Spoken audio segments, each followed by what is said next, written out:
Good morning, everybody. The question I asked, did everybody have a good sleep? Yes. Good. I asked also, did everybody get a chance to read the article? Yes. Good. Because if you read the article, I want you to write down for us the list of 10 things that you did not understand in the article. I want you to write down 10 things that are words that you did not understand after reading the article. Okay? So, I would like you to do that. Then we're going to help you with those 10 things, because this exercise this morning is basically to familiarize ourselves with the terms that we're going to use in this economic transformation and democratization. So please, you have 5 minutes to write down the 10 concepts or words. If you understood everything, then that's okay. You don't have to write anything. Okay. Write down the 10 most challenging concepts. If you have only one that was challenging, that is fine. If you have 2, that's fine. You do not have to have 10. And at the end, I'm going to ask you to tell us the 10 challenging concepts that you had.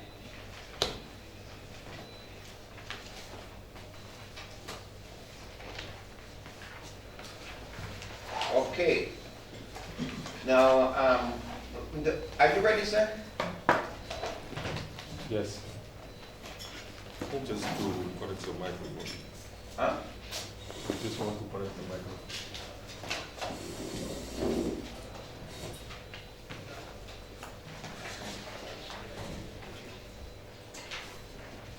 Okay.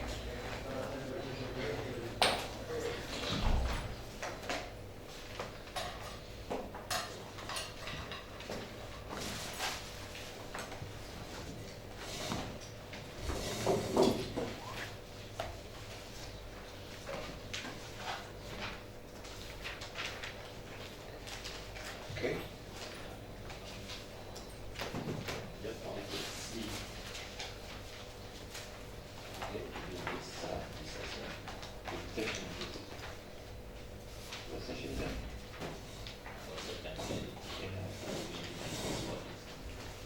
We're going to do this one. Okay, this one. Then I need to put my PowerPoint. Okay, but I wanted them, I'm going to do this in the afternoon. I wanted them to focus on it before we go forward with it. I am going to, can you connect me to the, okay?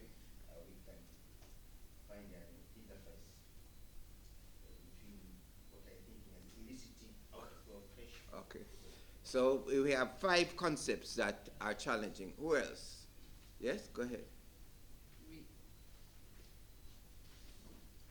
Pour moi, c'est les territoires économiques. Okay. Economic territory. Oui. Et Yeah. puis, le deuxième concept, c'est les capitales financiers. Okay. Finance capital and economic territory.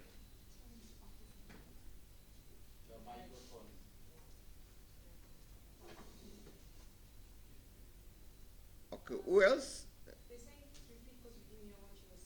Okay. It said finance capital and economic territory. Anyone else? Anyone else? Anyone? Yes? The African capitalist octopus. African capitalist octopus. Yeah. Eh? Octopus. Yeah. Okay. Okay. Octopus. Anyone else? Yes? And there's the concept of the political military balance of power. Okay, that's the same thing that was asked before. Political military balance. And it was used together with the European national aspiration for domination, which I do understand, but now I want to know how it links with the political balance of power. Okay, European aspiration for domination. Anyone else? Yes? We're trying to kill time, Ibrahim, until we get this working. Yes. Bon, merci beaucoup. Vous avez parlé hier le terme d'exploitation et le sens qu'on doit donner à ce terme. Et je revois toujours ce terme dans le texte, bien vrai que je viens d'avoir la version. Sorry, there's a point of translation. Can others hear? We're hearing what you are saying.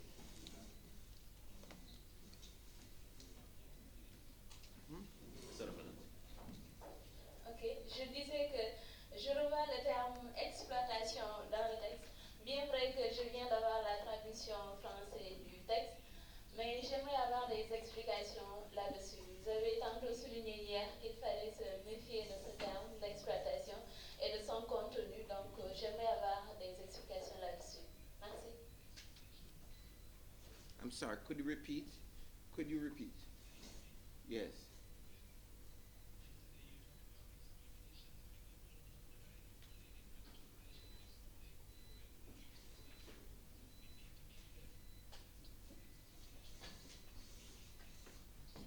Okay, so, good. And anyone else? So nobody really had 10. Everybody had 1 or 2.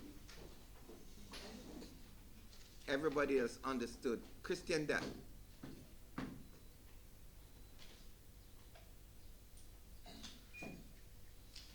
Il y a une expression que j'ai vue dans le texte pour laquelle je voudrais avoir un peu plus d'explication. C'est le concept de grand pays et petit pays. Est-ce que cela est lié à l'étendue ou au pouvoir? Small and big countries. Very important. We will have to explain that this afternoon. Yeah? Okay. Anyone else? Yes? Bonjour à tous. Le concept que je voulais mieux comprendre dans la succession de l'impérialisme, c'est le concept du protectionnisme. Okay. Thank you. Uh-huh. Uh-huh. Oui, merci. Je ne sais pas si jusqu'alors quelqu'un s'est présenté sur le concept même de l'impérialisme. L'impérialisme, je pense que c'est un concept à clarifier pour la compréhension du texte. Et aussi, il y a Lénine, en tant qu'auteur qui revient souvent dans ce texte. Je pense que si nous pouvons comprendre un peu l'idéologie de Lénine, ça pouvait nous permettre aussi de comprendre un peu le texte. Merci.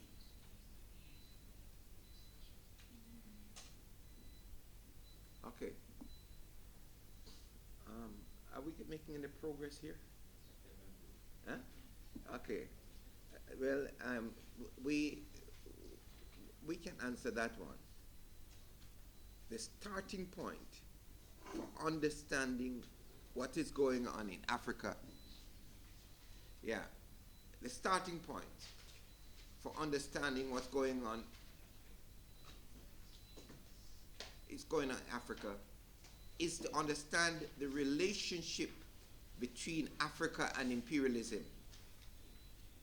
And so we have to understand what that term means, regardless of ideology. Whether you are a Christian ideology, whether you have humanitarian ideology, whether you have Marxist ideology, or you have liberal ideology. Imperialism explains a set of relationship between peoples that is very important to understand.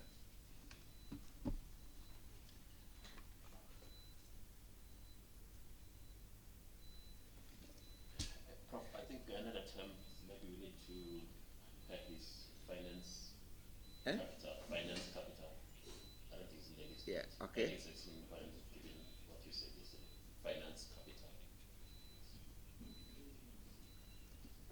finance capital. We're going to spend all afternoon on this because you cannot understand economic relationships in Africa without understanding every one of these terms. So it is not possible to grasp economic relations in Africa without understanding these terms. So basically we are doing a literacy test. Thanks, Professor. There is also the issue which I find it very pertinent to this theme of this year's Governance Institute, as already here in this text, that many former colonies like France and other colonial powers had used the loans or debt as a form of exploiting this country. And these loans were offered at a very inflated rates. In other words, even interest is very paid higher. Like the situation that we find in many African countries where we experience a debt problem. Now I find this is an historical problem since dating back those days. So I think we need more clarification on this issue. And also the issue of partition of African countries. Also you might find it more relevant. Okay? All right. Thank you very much. I'm going to change gears. I'm going to change gears because Please press for him. no. Sorry. If you just press it, try and press for him every time he forgets.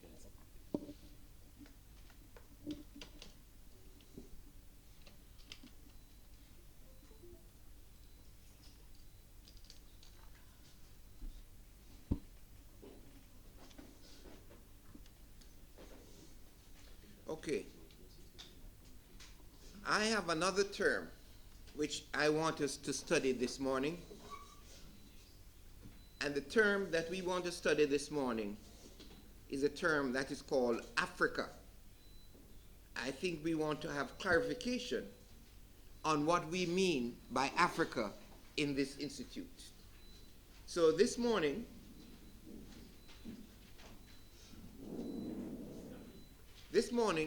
we're going to deal with epistemological questions in approach to the study of Africa. So this morning, we want to clarify the principal concept that we are using. And we are basing this institute on what we call the emancipatory historical framework, or what we call the emancipatory epistemology. So I hope you will bear with me this morning as we take us through how it is that empiricism traps us into a particular way of understanding Africa, so that we have some understanding that we're always using different epistemological approaches when we study Africa.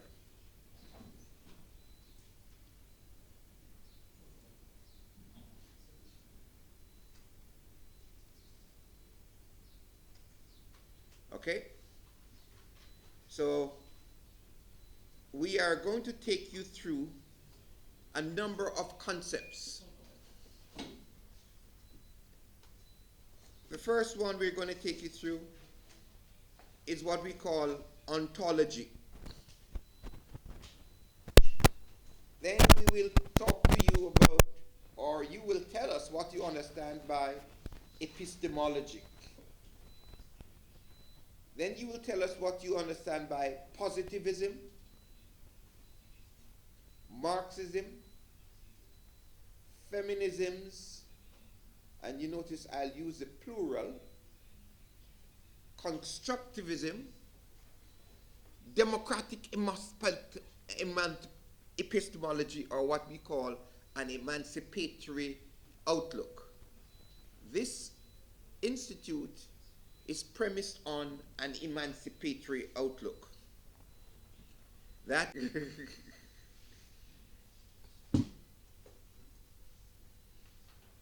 what is new? In other words, this is not an undergraduate class that you're taking notes. Okay, so let us begin with our framework.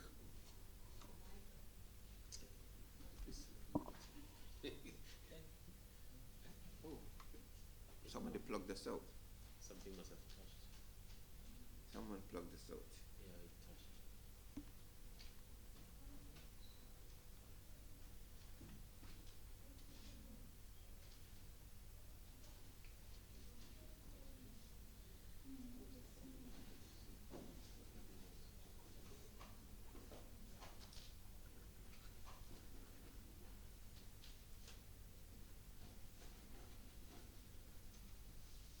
Okay, I think,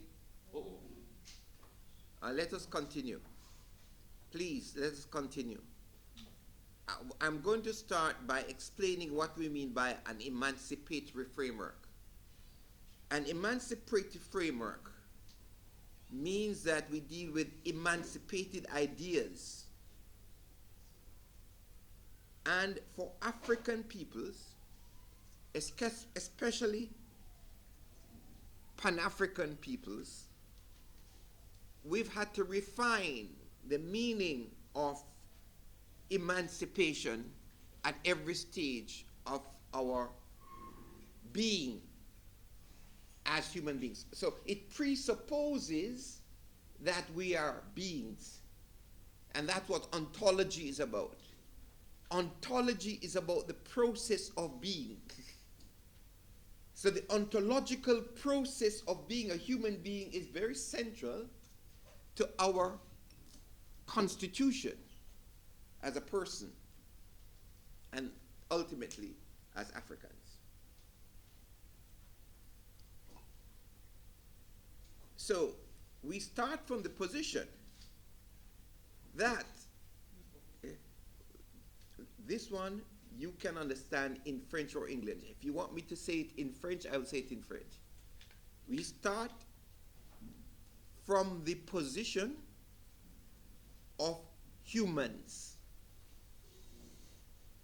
You can understand that in French. Okay? I know what I'm saying is not difficult in French or English, in any language. Okay? We start from the position of being humans.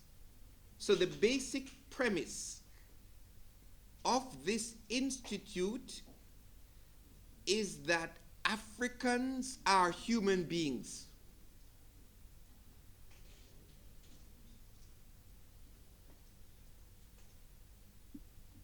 Anyone who speaks French, Christian, excuse me. Christian, could you tell them what I just said?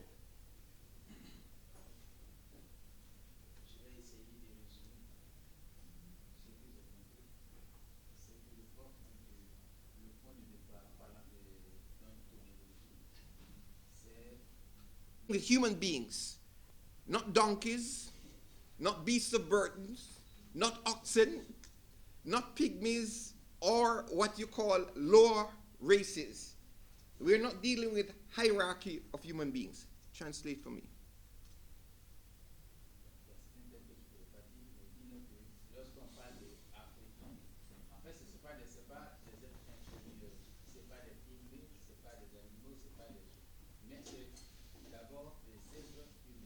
Good. So the question we ask ourselves for this institute, who are humans?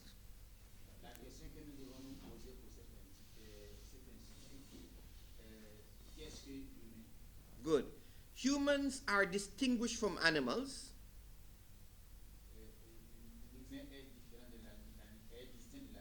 And they're called Homo sapiens. And they're distinguished from animals by the use of tools,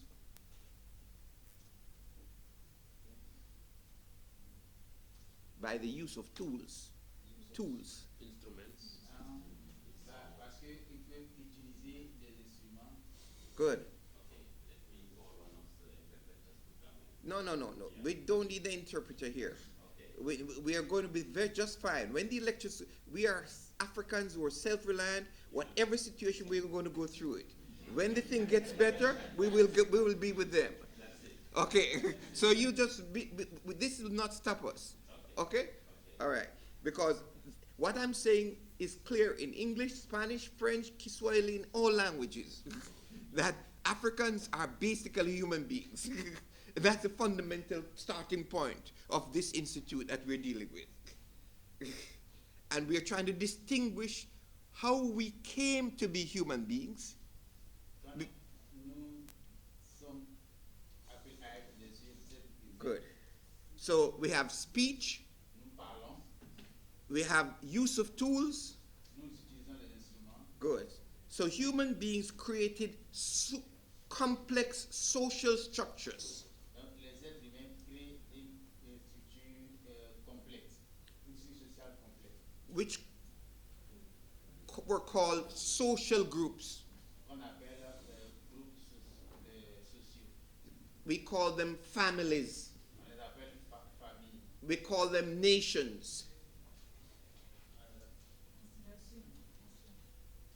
On les appelle nations. We call them social formation. On les appelle nations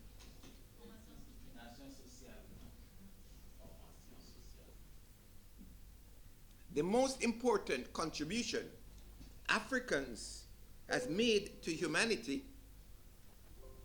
La constitution, la... Okay, no, it's okay. Thank you very much, Christian. You can take over now.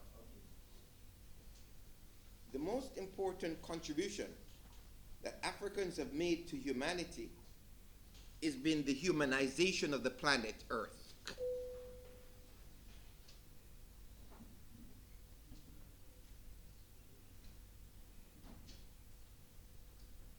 So not only are Africans human beings, Africans have participated in the process of humanizing the planet.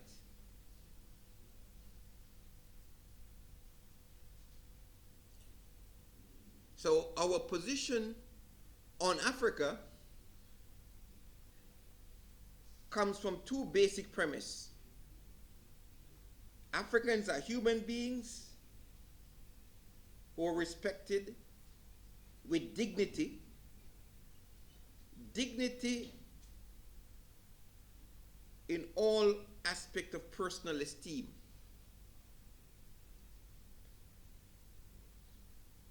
That's the first premise. The second is Africans think and have a right to live on the planet. So our institute is based on how to emancipate these thinking beings and to humanize the planet.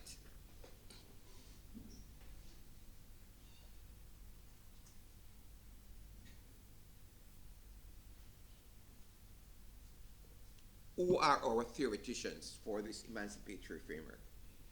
Or our theoreticians? I can name three of our theoreticians. I can name three of our theoreticians. One, Kwame Nkrumah. I'm going to give you a quotation, but you don't have to write this quotation. Just listen to it. You don't have to write it. We must unite for economic viability, first of all, and then to recover our mineral wealth in Southern Africa, so that our vast resources and capacity for development will bring prosperity for us and additional benefits for the rest of the world. That is why I've written elsewhere that the emancipation of Africa will be the emancipation of man. That's a key formulation. The emancipation of Africa is the emancipation of human beings. Kwame Nkrumah was using the generic terms for man, which meant really human beings. So when we speak about the emancipation of Africa, we're speaking about the emancipation of human beings. The other theoretician that we use in our reference for emancipation is Bob Marley. As our main theoretician, Bob Marley is a theoretician and a philosopher who said, emancipate yourselves from mental slavery. None but ourselves can free our minds. And Walter Rodney is our third theoretician who talked about self-emancipation and self-organization of working peoples. I'm going to stop there. So I am clarified what I mean by emancipation, emancipatory theory, and who are our theoreticians. Any questions?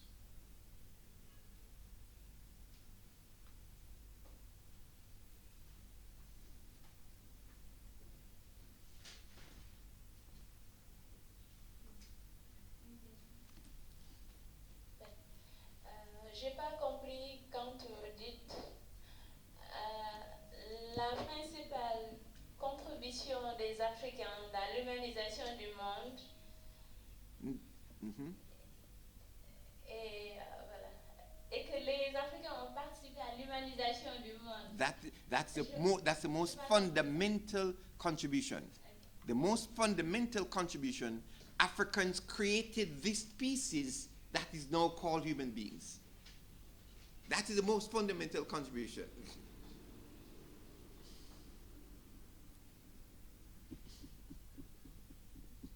We would not have this human species but for Africans. Any other questions about emancipatory theory? Yes. En fait, moi, je n'ai pas très bien compris.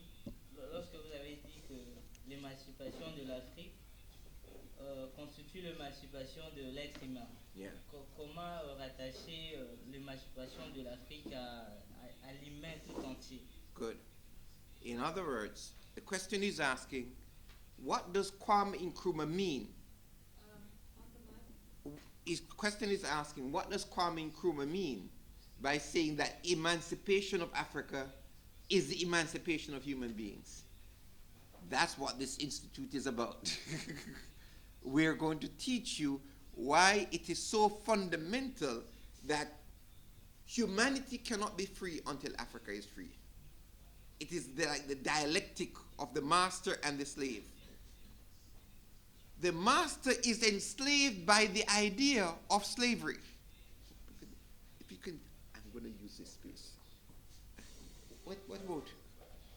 So the master cannot be free until the slave is free, because the master is enslaved by the idea of slavery. Does everybody understand that? That's a dialectical concept. If you don't understand, Christian, could you repeat what I just said in French?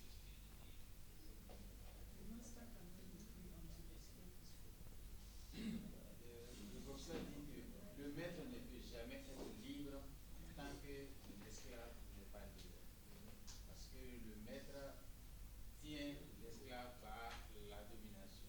Donc tant qu'il n'affranchit pas l'esclave, que l'esclave puisse s'épanouir, le maître aura toujours à veiller à ce que l'esclave soit sous contrôle. Donc il peut y avoir toujours des réactions. Il peut toujours avoir des réactions, des contestations de la part de l'esclave. Or, pour que le maître soit tranquille, paisible, c'est que l'esclave se sent plus opprimé, donc il se sent affranchi et libre. Okay. C'est à ce moment-là que le maître trouvera sa tranquillité. Let's put it another way. Humanity cannot be free until we get rid of the idea of hierarchy of human beings.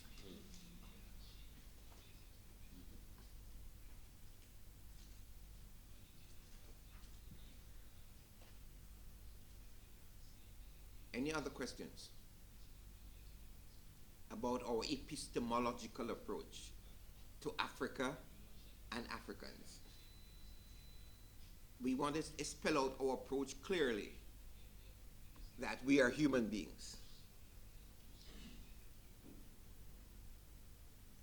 Okay, let us continue. Let's move to the second section. The conceptualization of Africa, which dehumanizes Africa. The conceptualization of Africa that dehumanizes Africa, that is at work in the African intelligentsia, is a conception called Sub-Saharan Africa. It does not exist in reality. It exists at the organizational level of empire to organize the thinking of how to dominate Africa. And Africans internalize the use of that formulation for their own denigration.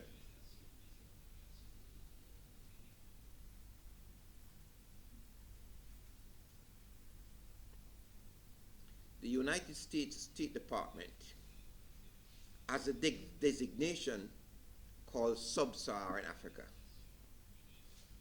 And Africans use it when there's no coherence to it, because they have identified a number of countries that the United States State Department says are not in Africa.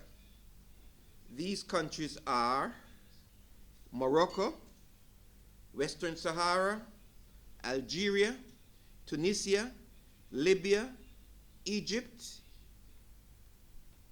These countries are supposed to be not in sub-Saharan Africa. So where is Mauritania? Where is Niger? Where is Mali? It conceptually and geographically, it does not make sense. But it is coherent from the organizing principle of governance from the imperial point of view. And it's important that Africans internalize that concept of sub-Saharan Africa. So the two organizing principles for the United States State Department is one of sub-Saharan Africa, and they have something else called Middle East and North Africa. This concept of sub-Saharan Africa is not accepted by Africans. I am sure all of you have read the UNESCO General History of Africa. The introduction of the UNESCO General History of Africa, in introducing the 8 volumes of the UNESCO General History of Africa, it sets out clearly how African intellectuals view this Africa. But despite the articulation of an Africa based on struggle for freedom, the State Department, in their wisdom of how to generate ideas, organization of the departments of the State Department, the organization of the United States bureaucracy, United States foundations and universities, these concepts becomes operationalized in the service of imperialism.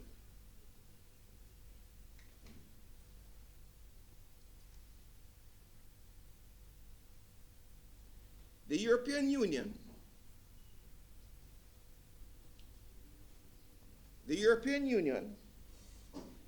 it is a bit more sophisticated, and the European Union has talked about Africa-European Union partnership, which is a formal channel through which the European Union organizes its relationship with Africa. The European Union itself works on the concept of sub-Saharan Africa and works with the, in fact, please don't put that up. It's that this is actually distraction. Okay, yeah, thank you. Okay, so the European Union works on its own concept of sub-Saharan Africa.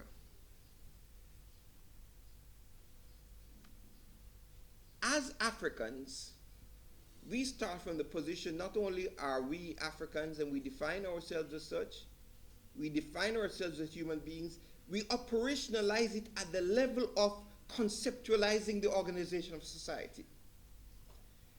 And so out of the global African family, we've come up with what we call the Africa we want. The Africa we want is the conceptualization that has been forced by the global African family on the African Union.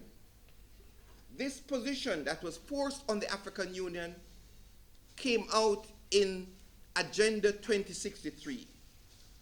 So Agenda 2063, at the level of bureaucratic organization, captures the ideas of the Pan-Africanists about the Africa. The limitation of that Africa, it does not include Africans from the global African family, like Professor Campbell, who may live in Haiti or Jamaica or Cuba or Brazil.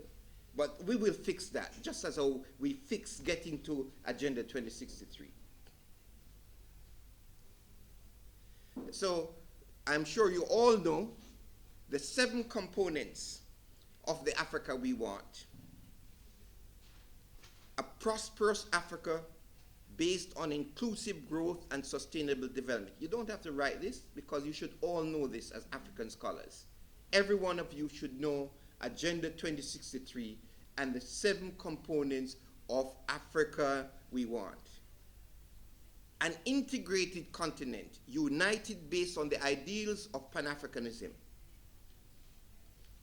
An Africa of good governance, democracy, respect. Please turn off all cell phones unless you're using your cell phone for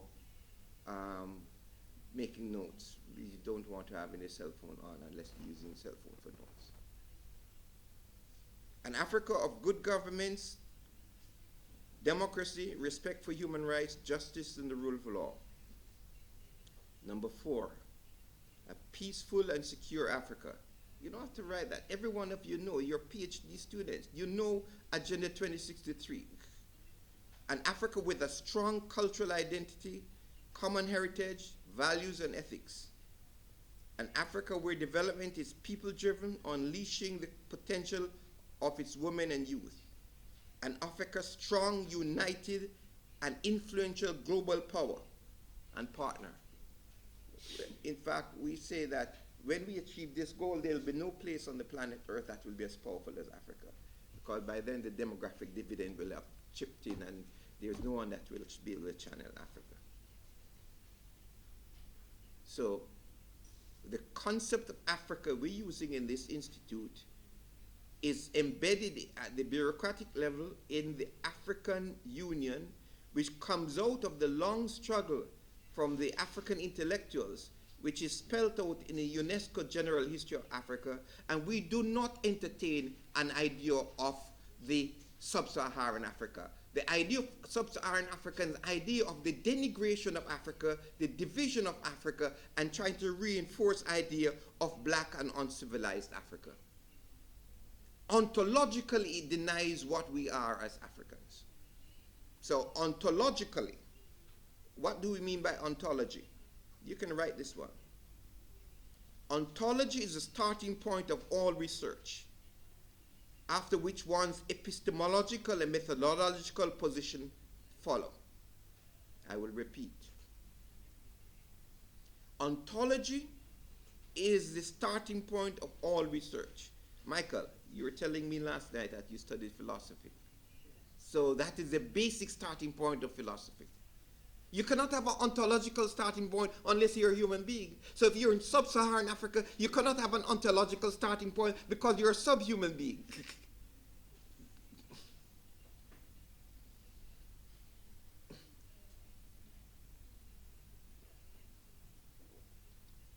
Any questions about ontology?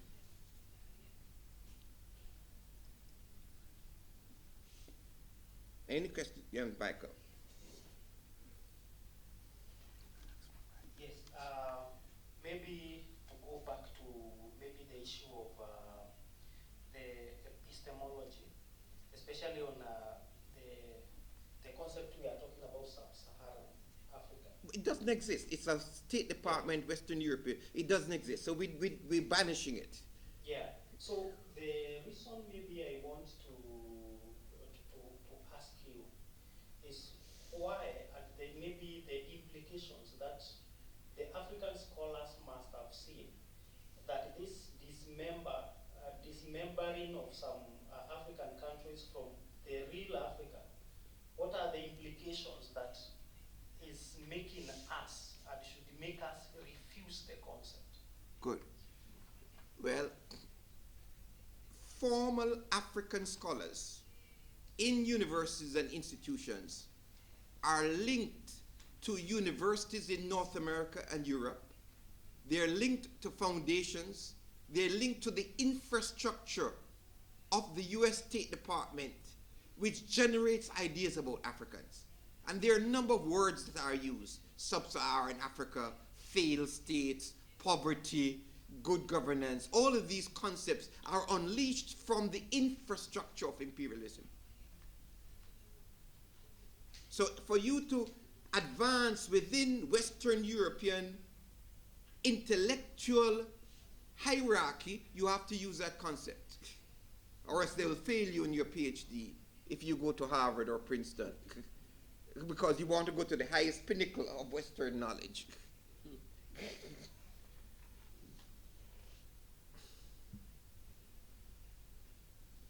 Any other questions on ontology?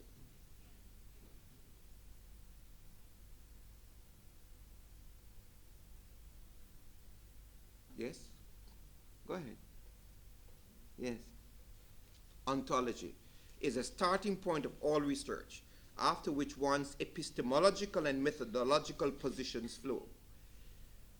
You can either have a holistic ontology, which means that you're confident in yourself of who you are as a human being, or you can have a mechanical ontology.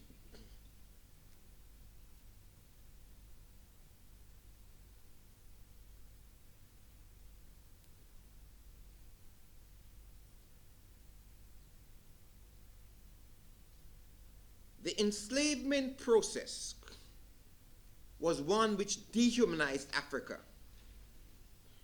And the European internalized a conception of hierarchy of human beings. And that conception of hierarchy is still at work in the social sciences in Africa. I will repeat. The enslavement process, in this case, I'm talking about the transatlantic slave trade.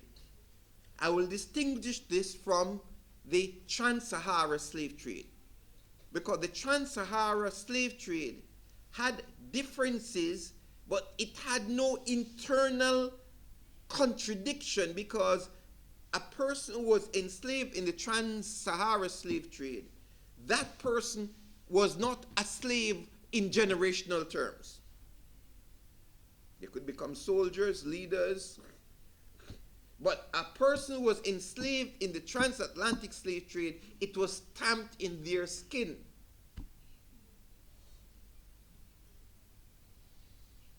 And the Europeans, after 200 years of involvement in this traffic, developed the ideas that there were two species of human beings.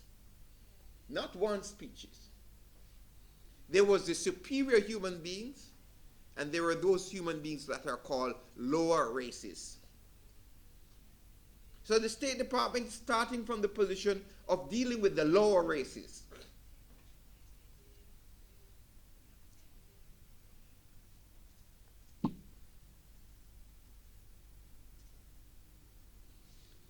Ontologically, the enslaved African was captured in the body, but not captured in the soul and the spirit. Pan-African rebellions dug deep in the spirit of Africa, and every rebellion called upon the spiritual power of the ancestors, because the African relationship of the ancestors is part of what kept the Africans sane as human beings.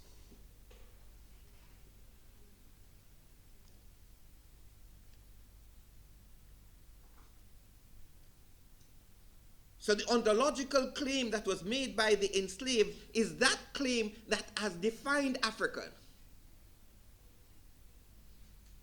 Because the definition of Africa was a self-definition based on dignity that came from the enslaved. Okay? The enslaved Europeans said, you are an instrument, a beast of burden. They said, no, I'm not a beast of burden, I'm a human being. I can sing, I can dance, I can have sex, I can have children, I can pray, and I have ancestors. They said, no, you're just there to produce wealth, plant cotton or cut sugar cane.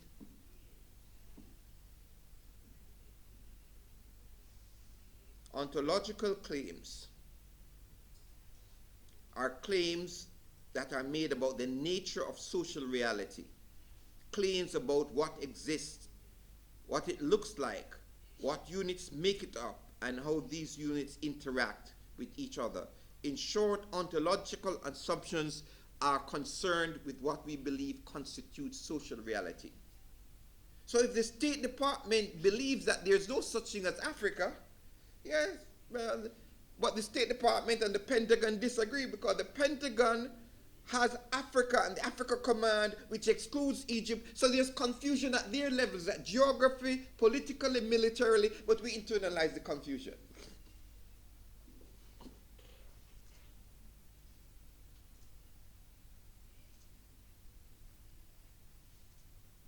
So we, in this institute, we are going to use the starting point of UNESCO General History of Africa and Sheikh Anta Diop. Sheikh Anta Diop's conception of the cultural unity of Africa. I'm going to take out a word that he has in his book, because that word has created confusion in Senegal. The word that he has in his book is called the cultural unity of Black Africa. That has created confusion because the book is not talking about Black Africa, but because of the time in which he was writing, he wanted to drive home a point about this unity. So Sheikh Anta Diop. But what is important for us is not the cultural unity of Africa, it is the subtitle of the book. The subtitle of the book is The Domains of Matriarchy and Patriarchy in Classical Antiquity. How these forms of social relations guide society, patriarchy and matriarchy.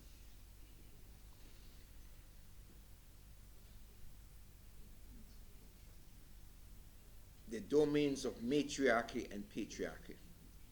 I would expect that in this institute we don't have to do this, but Madame, please tell us what you understand by matriarchy and patriarchy.